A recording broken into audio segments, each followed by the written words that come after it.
Olá, amigos e amigas, aqui quem fala é o K. E, bom, eu acabei de assistir o primeiro episódio da segunda temporada de Round 6, ou como é conhecido lá nos Estados Unidos, Squid Game, certo?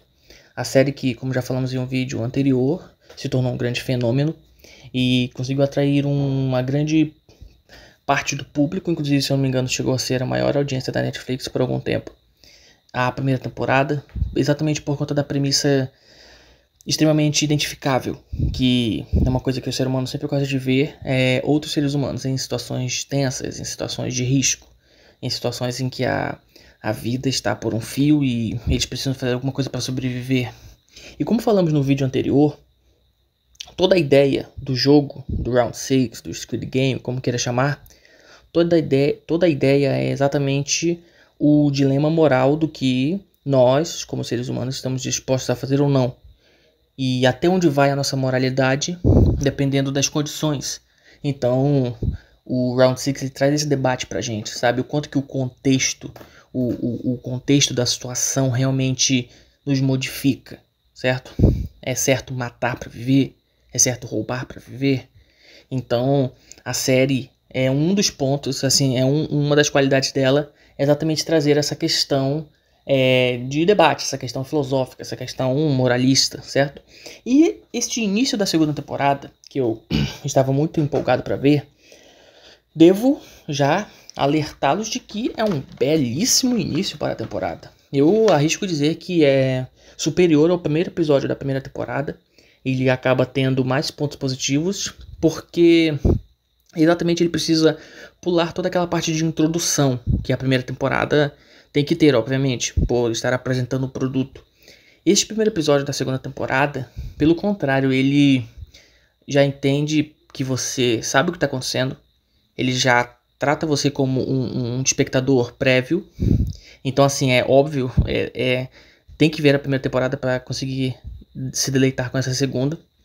E baseado nesse primeiro episódio, o ponto mais positivo que eu posso destacar é exatamente esse, que, primeiro, a tensão já tá lá em cima, então não tem esse negócio de construir tensão, você já tá lá, você já sabe que a situação tá por um fio, porque, bom, esse programa aqui é com spoilers.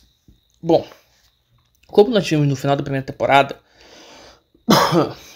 se for resumir de forma bem prática, o protagonista, né, o Ji-hoon, ele está pistola com toda a organização do jogo e ele decide que vai se vingar. Ele decide que vai encontrar quem criou o jogo, ele decide que vai acabar com esse esquema maldito de manipulação de pessoas. E ele termina a primeira temporada com essa promessa, certo? Emputecido e pronto para cometer sua vingança. E quando chegamos aqui no primeiro episódio dessa segunda temporada, nós temos um salto temporal que restabelece alguns contextos. Tanto o contexto do protagonista, que agora está se escondendo para não ser encontrado pela organização do jogo, quanto pelo quase co-protagonista desse episódio, que eu acredito que vai ter muito destaque lá pra frente, que é o personagem do policial, do detetive, que eu não me recordo, que eu não guardo o nome agora porque é um pouquinho difícil de pronunciar. Mas esse detetive ele também vai ter um certo destaque nessa temporada, como podemos perceber por aqui. E assim, desde a primeira temporada, esse personagem do policial, que para quem não lembra, ele estava procurando o irmão desaparecido, desde a primeira temporada foi uma história muito interessante, porque ele acabou sendo os nossos olhos e ouvidos lá dentro. Então, enquanto o jogo se desenrolava com todos os outros personagens participando dos desafios, esse personagem do policial, ele guiava a gente por fora, ele conduziu toda uma investigação, ele entendeu como funciona aquele sistema. Então ele foi um olhar de fora para esse mundo louco, né, que foi o Round 6. Então assim, desde a primeira temporada eu gosto pra caramba dele. E nessa segunda ele parece que vai ganhar mais destaque. Ele compartilha aqui esse primeiro episódio com o outro protagonista. E acaba por ter uma participação bem legal, assim. Até porque ele tá em busca da ilha. Enquanto o protagonista quer se vingar dos diretores dos jogos, esse policial ele quer encontrar a ilha porque Pra quem não lembra do final da primeira temporada, ele descobriu que o irmão dele é um dos mandantes lá. O irmão dele é aquele cara mascarado com a máscara preta, né? E assim, falta descobrir por que o irmão dele tá ali, porque, né, assim, tem um monte de mistérios ainda para serem revelados, principalmente na história desse policial, que eu quero muito acompanhar. Então ele foi um destaque desse primeiro episódio, né, conduzindo uma investigação ali. E assim, o episódio ele vai se desenrolando, ele é uma grande preparação. Todo primeiro episódio de temporada, ele é uma preparação pro que vem, né. Ele planta algumas sementes, ele estabelece alguns contextos. E esse primeiro episódio, ele foi isso tudo e mais um pouco com louvor, porque primeiro ele não é afobado, então ele não se apressa. Não tem jogo, sabe? Ninguém entra no jogo nesse primeiro episódio. Tipo, isso deixa pro segundo, pro restante. Neste primeiro momento, o que importa é primeiro estabelecer as duas figuras-chave da série, que é o protagonista, né? O nosso protagonista e o policial.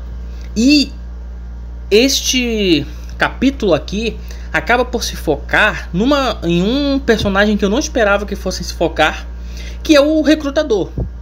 Na primeira temporada, lá logo no primeiro episódio, aparece esse tal recrutador, que gera uma cena muito interessante, né? Que é aquele jogo que ele joga com o protagonista e tal. Se o protagonista ganhar, ele ganha o tal convite, né? Ganha uma certa quantia lá e ganha o tal convite pro jogo, né? Pro Squid Game. E esse personagem, o recrutador, ele aparece só no primeiro episódio da série e lá no final, no último episódio da temporada passada. E ele é um personagem assim, sempre envolto em muito mistério, ele é muito carismático, ele é um cara muito elegante. É um personagem assim que ficou no ar, tipo assim, o que a gente teria mais dele no restante da série. E aqui nesse primeiro episódio, tipo assim, 40 ou 30% é focado nele. Porque o protagonista quer encontrar ele a todo custo, né? Ele quer encontrar esse cara porque esse cara pode levar ele pros mandantes do jogo. E o recrutador, ele acaba por ganhar muito foco. E assim, uma parte do episódio é toda dedicada a ele, porque tem dois caras que estão trabalhando pro protagonista, né? E esses caras vão seguindo ele, encontram ele no metrô, tem uma super investigação ocorrendo. E assim, o recrutador mostra muito das suas facetas, né? Tem um momento que eu acho muito interessante, que ele compra um monte de pão. Aí ele compra um monte de bilhete de loteria e ele vai para uma praça. E nessa praça ele começa a oferecer pros mendigos. Ou o mendigo pega um pão, ou o mendigo pega um bilhete de loteria.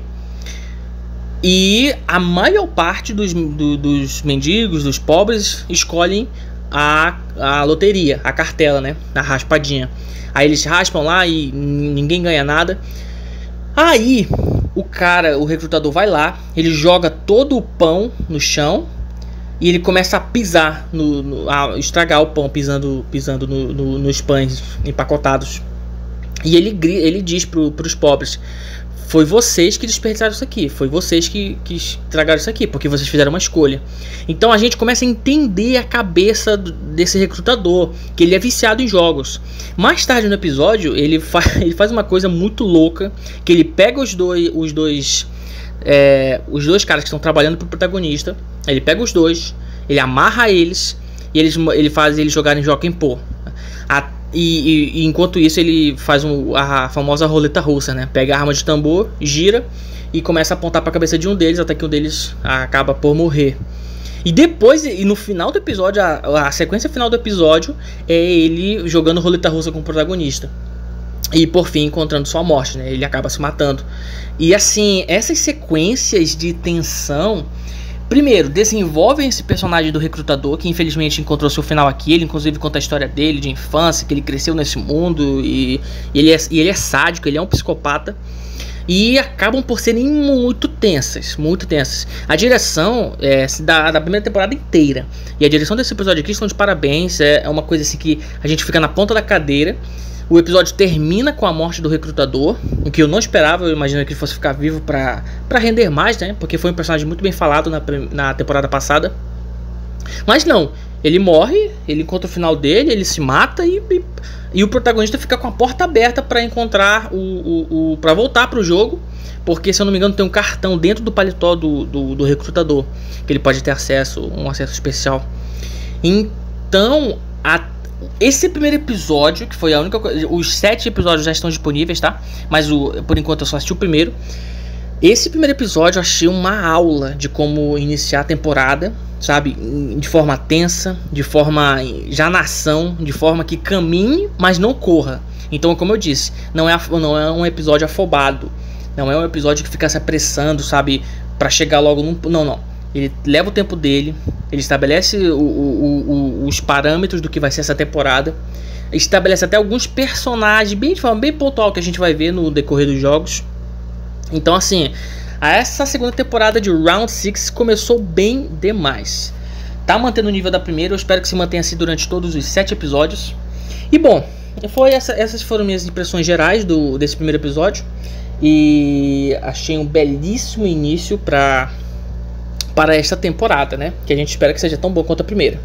E bom, eu vou ficando por aqui. Essas foram minhas opiniões. Se você já assistiu, se você quer assistir, se você tem alguma opinião a compartilhar, por favor, deixe nos comentários. Eu ficarei extremamente feliz em ver. Comente o que quiser, curta para ajudar um pouquinho o trabalho e considere se inscrever no canal para receber os novos conteúdos. Eu vou lá, vou ficando por aqui, meus queridos. Eu sou o K e até a próxima, meus amigos e minhas amigas.